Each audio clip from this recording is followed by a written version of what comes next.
guess where I am?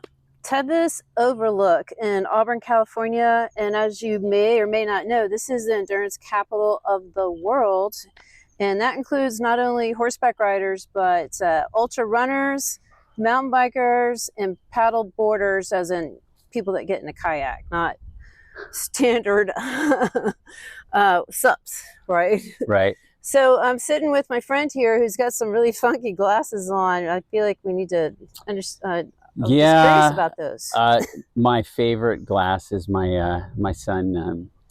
Well, let's just say they're not with us anymore, so it's okay. So we borrowed these. I got them at a golf tournament, and he's pretty happening right now. It's going to go on a long hike. This trail actually can go 100 miles. It can lead all the way to Truckee, California, and you can hang out in Tahoe. And if you want to go skiing, that's 50 minutes away at Sugar Bowl. That's right. And where we're sitting, Lori, what's significant about this spot as it relates to that 100 miles? Yeah, so this is the actual finish line for the Tevis Cup.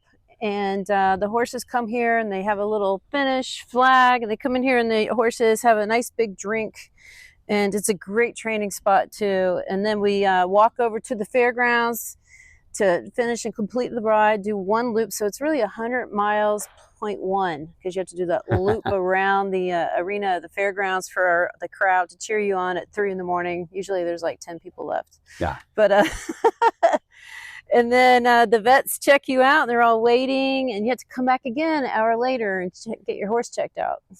Tired just thinking about it. and we're also right near where runners come through for the world famous, the original, kind of the birthplace of ultra distance running, the Western States 100. People come from all over the world to be part of this coveted race that finishes just a stone's throw over my shoulder at the track of our local high school, Placer High School. So just it's such a beautiful area. There's so much history, but enough of that. We're also here to talk real estate, right? Yes, but I do have to clarify something with you. The Western States was an offshoot of the Tevis Cup because very true. Gordon Ainslie, top runners, started walking with this horse and running, and that's how it started. Just so we all know. Right. Well, wasn't the history part of the history? It's originally they did horse versus man. Not originally, no. Okay. It was horse with man partners. Okay. Okay. All right. We might edit that. Well, unless you want to get back into the 1800s. Okay. Yeah. Yeah. We just saw a big movie about that. That would be a cool video to do. But yeah, we're talking about homes today, and I'm a realtor, you're a lender, and the rates are no longer under 3%, but a lot of us have that. Yay! But some of us are trapped. So I'd love to talk to you about that, Billy, I do feel like there's a little bit of a trap for people that are wanting to downsize, and they feel like they just can't. Yeah, I think this is the conversation that that you, myself, just our whole industry is having week in, week out. And, I think the silver lining for so many people, we have so many families here in the foothills that have owned their home for generations, where they have a small mortgage or they have no mortgage at all. And I think, well, gosh, it just doesn't make sense. I got these handcuffs because my property tax is low, or I've got this really low rate mortgage. But the reality is there's other options, right? So we want to touch on that because there's so many people where they want to start that next chapter of their lives, whether it's out of necessity. They might need to move into like a senior care facility, right? Maybe they're having some health issues, or they're recently empty nesters and they've got a massive 4,000 square foot house that they don't want to maintain, and it's just too much. And the reality is that equity can be leveraged. They're not just stuck. Yeah, and we did talk about bridge loans, so we already have a video on that. Definitely check that out. I have that as a title. That's where you can instead of doing a contingency, you can purchase another home, you get a bridge loan to cover the equity in your current home and just transition it over, right? Absolutely. You can explain a little bit better. Yeah, I just did one for someone recently. They bought the home they want to live in for the rest of their days, and we leveraged that equity, and now after that all closed, now they're selling that former home. I mean, that's one scenario. Another one that we're visiting on is, maybe you're a senior empty nester you don't have a mortgage, and you think, well, does it make sense to move? And you don't realize, let's say your house is worth $800,000, and you could get into a house for 450, 500,000. You could do a reverse mortgage where you make no payments. You put 50% down, and the way reverse mortgages work, that what would normally be your monthly payment, it just gets added to the principal. So you're living your retirement with no payments, plus you're taking that additional equity, that 250, 300,000, giving that to your financial advisor, or maybe you have kids that are in college. You're freeing up that equity for the other things in life that you want to pursue. And I don't know about you, Lori, but I feel like I'm having conversations with people that are in their golden years, but they're not necessarily getting to enjoy it because so much of their wealth is tied up in that house. Yeah, from what you just described, it sounds like you wouldn't really have that peace of mind that you could have. And also, I'm a former occupational therapist and worked in rehab with people that could go back home, but they might have too many stairs. They have 2 stories, and they can't build a ramp, and their home is just too complicated for them to go back home. So they're really trapped, and they get stuck staying in rehab. Yeah, and if they get hurt and then they've been hospitalized, aren't there like actually medical legal restrictions that can prevent them from going back home? Yes, if it's a safety hazard, their physician could state that they cannot go home, especially if they get in that Medicare age, because Medicare is the government paying for you. And if it's an unsafe environment, they will not let you go back home. If your home is not ADA compliant, I mean, there's modifications that you can make. Obviously, you don't have to have your sink where your wheelchair could go underneath it, but it's good to think about, how am I going to get into my bathroom? Can I walk to it with a walker? Because some of these homes were built in the 70s, and the Right. hallway and the doorway and the bathroom is very narrow. I've seen some bathrooms where the door is backwards, and you're like, how do I Totally. shut the door? Totally. I Yeah. think I saw that in Newcastle when we were looking at a house years ago. That's like, what were these builders thinking? And we're talking, you and I, we're Right. talking about non-suburban homes. Just to be clear, we're talking about the rural properties, 95602 predominantly, and 03 in Auburn, California here. And these are very unique custom-built homes that are not tract homes. And there's some very interesting places that I've seen that seniors are living in.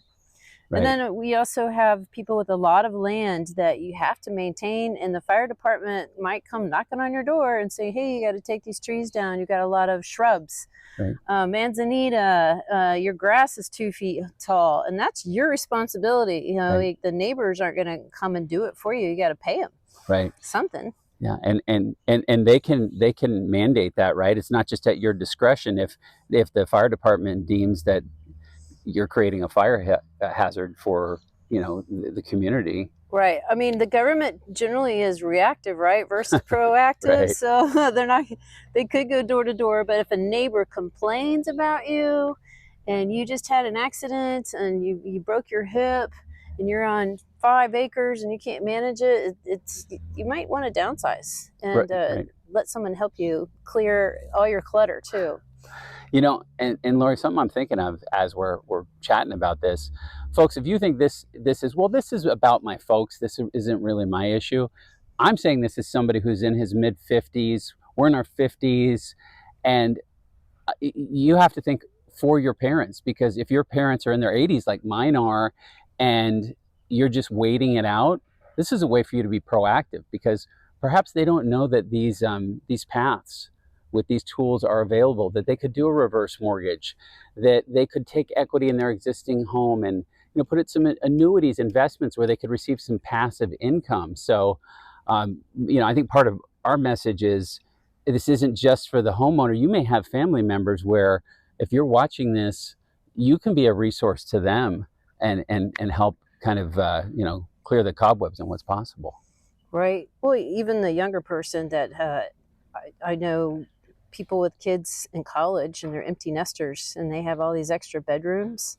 Yeah. And they're like, oh, I need this for when they come home for Thanksgiving and Christmas. And it's like, well, that's a higher electric bill, rooms that you got to maintain and make sure that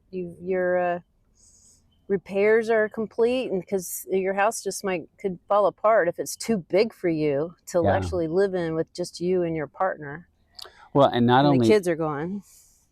parents, we're seeing this. It's just that kind of the evolution of the family unit where there's a lot of older parents. I mean, I didn't have kids until I was almost 40. And so I think that by the time kids have they've gone through college, they're young adults, Yeah. to know that there's an option if people don't have a mortgage or they have a very little mortgage, that, hey, I can do a reverse mortgage and I can take equity that I can give to my kids while I'm still alive that can help them pay off these behemoth student loans they have. Or maybe they need supplemental education because they want to be, they're on a path in a medical career and they have to take additional education. Help them while you're still here. It's nice to leave something behind, but this is where the house can provide so many different options. True. So those kids that go to medical school or go to graduate school or get their PhD, and then there's some that go to trade school and they're done and they're making 4 times more money than the one with the PhD. Right. But you could go travel with that money and take them with you. Just go on a cruise and go to Europe and still have that peace of mind because you're using the equity from downsizing. Yeah. Like I think we talked about the $800,000 house to the $500,000 house, and here you have $300,000 extra. And that would give me peace of mind if I had that. Right. We're also living a lot longer. You could live into your hundreds. Where is your money going to come from to pay for the next 20 years that you weren't realizing that you're going to live? A lot of people think they're going to die at 80. And you're like, oh no, I got to buy food and I got to pay for all this stuff. And I'm alive, so I might as well travel. Can't play pickleball every day. I got to go do stuff. Yeah, and I think that's a harsh reality that so many people are facing, is they just didn't think that they would, have this long a ramp of life, 20 years, 25 years. And the reality is they're going to run out of money unless they do something. And the house is a great way to leverage it. Hey, Lauren, let me ask you, what about that segment of folks we're talking to where they've been in the house for 30, 40 years? They bought the house, they're those folks that bought the house for $100,000 or less, and the house is worth $600,000. And the reason they're reluctant to sell and make a change is they're worried about their property tax basis. But isn't there something where you get to keep your property tax base when you move?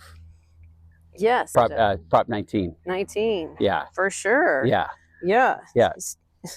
So what we're talking about is that this went into law a few years ago, is that with Proposition 19, just keep it very simple, you retain your property tax base. So if you bought a home for $100,000, it's worth $1 million now, but you want to downsize, but that house you're going to buy is $500,000. You think, oh my gosh, my property tax is going to go up like 5x.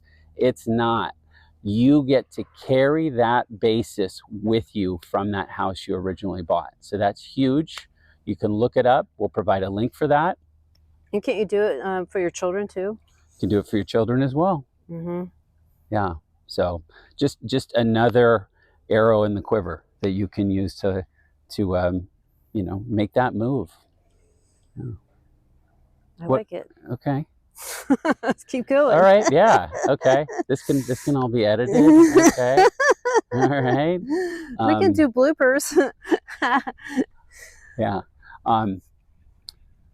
So Lori, we have unearthed some benefits and some options for people that are sitting on a lot of equity, whether they own it free and clear and they're going to buy all cash, or they're going to have a small mortgage. But a lot of what you specialize in, and the people we're talking to in our community, they're on acreage properties that have septic, that have wells, that have animals, barns. What are some of the things that you talk to people about as they're considering and thinking, hey, this could make sense? What are some of those projects or things that they really need to dig into first? Because it's different than somebody that just lives in a subdivision and, oh, here's Mary and Bob's 3-bedroom, 2-bath house, 1,500 square feet on a little postage stamp lot. Right. What are some of those conversations? Well, if you have a buyer interested in your property with land, they have to shell out a little bit more money when they do inspections. So they have a home and pest, which is pretty standard if they do that with a lender versus cash. That's kind of up in the air right there. But there's a well inspection and there's a septic inspection that I highly recommend. And it's always a good idea to do it as the seller. So you already know if there's bacteria in your well, you know what the GPM is. And if you do that in advance and you're in escrow at some point, your buyers will have that peace of mind and be more willing to put in the offer that you want. Because they may put in a lower offer, Right. or they could do it asking. And then if there is an issue with the GPM that they don't like, or there is a problem with the well and it needs repairs, they're going to ask for a request for repairs while you're in escrow or a seller credit. And then you have to figure out, oh, that's money that I'd already have my net income planned out with all the fees that I'll be paying. And that's something additional you have to think about. But if you do it ahead of time, you get that peace of mind and your buyer gets peace of mind. And they're also more willing to put an offer on your property versus someone else's that's similar but hasn't done any of that. Same with septic. A lot of issues I see with septic is that gets put in. I just went in the water. And let's grab that. These are my notes, Billy. And septic could have some roots around the actual tank, and they start intruding in there, and then the septic company has to get a grinder out. Right. And then who's going to pay for that? They're going to try to get you, the seller, to pay for that. Right. And that's another thing that you just don't want to deal with, and you need to get it checked out. And you generally want to pump it out yourself too, versus have a buyer do that. And then if you have livestock, you definitely want to have advantages of extra water. And ideally, if you live near NID, Nevada Irrigation District, or PCWA, you want to know what your miner's inch is, and for your buyers, let them know. Some people have it and they just forgot. That's the rate of flow of water, right? Yes. Gotcha. And it starts with a little hole and box over by the canal, and right when you pay your taxes, the district will come by and put the smaller hole in, say for the winter time, because you don't need as much water. And then in April, they come and switch it to the bigger hole, so you have more water, or you might have the same amount year round. Yeah. It all depends. And I did get to hear the general manager for PCWA, which is predominantly Auburn, a little further south. Nevada Irrigation District is more North Auburn, Meta Vista, a little bit and more north in Nevada County. But the general manager for PCWA said, hey, for Placer County specifically, they are the fire department is very close to CAL FIRE, and CAL FIRE's hub is here over at Bowman. Right. And they are very well connected with communications. So when there's a fire or some sort of issue where they're both required, they are on it super fast compared to other counties. Right. So we have that huge advantage. Also, the general manager for the water district of the city of Auburn, Menzel is his name. I've toured that power plant, and he said there's more water for the city of Auburn, like for 5 cities. We have so much water, and extremely confident that there are no issues with what happened in LA and Malibu, in that sense. But we're talking again rural properties, not suburbs. And most fire hydrants are for 1 or 2 homes, not for a whole neighborhood. And I just think people should just be a little bit more educated about fire. This includes Forest Hill. People are petrified of it's a one-way in, one-way out of buying a home there, but they've had a fire there. However, we have airplanes, and they can fly right there and put out the fire. Right. I want to get back to what you were talking about with everything the seller can do, because I think, folks, one of the biggest distinctions of selling what we'll call a tract, which is like a subdivision, a planned community, versus rural real estate, is with rural real estate, what I'm really hearing is to be an effective and successful seller, it's kind of that old adage, the best defense is a good offense. Like, you have to be offensive. You have to be proactive. Would you say that's true? 100%, yes. I mean, it's ideal. And you're talking about this, and it's just a reminder. My wife and I were enjoying a glass of wine out last night at one of our favorite establishments and ran into friends. they're selling their home. It just fell out of contract.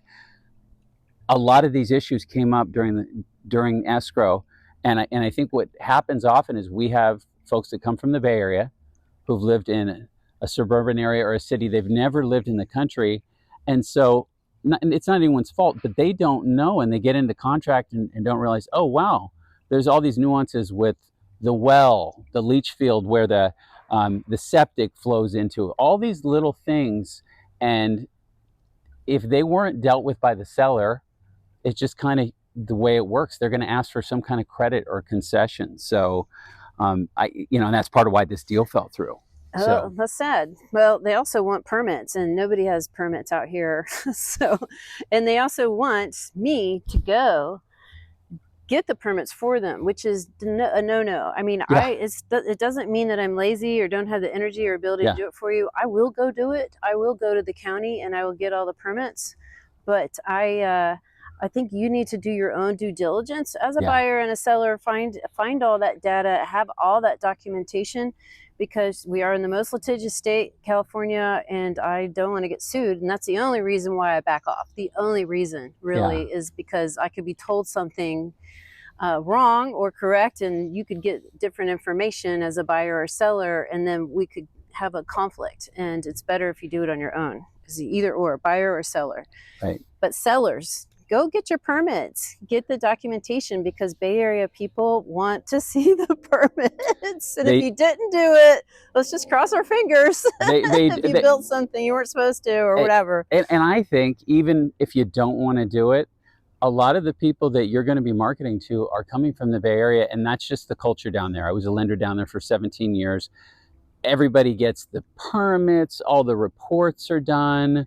We have a little different way of doing things up here in Placer County and Nevada County, but I think we're at a stage in this market where if you want your rural property to stand out, you got to do those little extra things, right? If you can. Yeah. I mean, you might have bought a property where there is a barn or ADU that is not permitted, and there's plenty of them.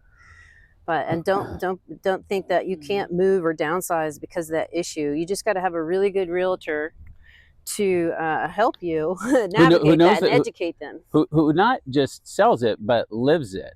Yeah. Lori is passionate about equestrian. She's been involved in that world for I mean, I got the proof right here with my buckle and my glitter most shirt. of her life. And so she knows those things, and it's so important, because buying a property that has a, I know I'm going to use the wrong terms, but that has a horse, what is it? Not a stable, the paddock, whatever. Yeah, that's good. Okay, I got one. All right. It's so different than just buying a regular, just traditional home. There's so much to know. One of the things that I was thinking of, Lori, one of the incentives for people that are kind of on the fence, you know what, I own the house free and clear.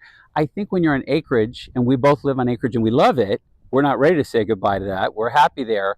But maybe you're an empty nester, maybe you're a widow. And I think a lot of the things that people forget about when they're thinking about the dollar and cents are all of those hidden expenses that are part of having a large acreage home that are ongoing, right? Totally, yeah. Like repairs, having trees removed can be very costly. The water, if you have to irrigate, paying for that. Fences being replaced. There are a lot of costs for the beauty and wonderment of living in the country. And if you've already enjoyed that and you're ready to put that in the rearview mirror, think about those costs. That's something where Lori can sit down, I can sit down as a lender, and we can show you, okay, this is what you're paying now, but we have to look holistically at everything you're paying, because maybe you going into a little 2-2 townhome downtown, you don't realize, even though rates are higher, how much your costs would come down. Well, yeah, let's say that you moved every 2 years. A home inspection is based on square footage of your house, and foundation versus slab. Right. And then your roof inspection, and pest inspection. If you have a bigger house, you're going to pay more money. Yeah. And as you downsize, you pay less and less. And as you get older, that's less money you have to come up with for those things. Exactly.